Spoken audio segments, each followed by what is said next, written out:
जय सियाराम. आमच्या इकडे बघा पूर्ण ह्या रस्त्यानं ना सीताफळीचे झाडच आहेत आणि इथं बघा किती सीताफळ आलेत.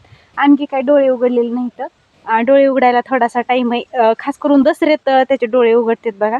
आणि मी आज खाल्लाकडल्या रानात आलेले कारण पिरूच्या बागेला शेणखत टाकायला चालू आहे. दाखवते तुम्हाला शेणखत टाकायला टेलरमध्ये भरून टाकायला चालू आहे. आणि त्यापूर्वी बघा इथं किती सीताफळ इथं पूर्ण सगळं झाड सीताफळानं भरलेलं आहे बघा.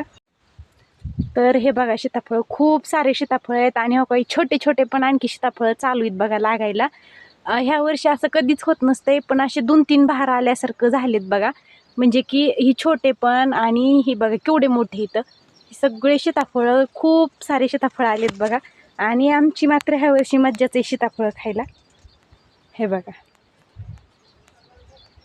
ही बघा पूर्ण म्हणजे झाडं सीताफळानं लकडूनच गेलेले आहेत आणि सगळे इथून तिथून ह्या रस्त्यानं तर सीताफळीचे झाडं इथं. चला आता शेणखत टाकायला चालले मी. आणि इकडे शेणखताचा ढिगारा आणून टाकलेला आहे बघा.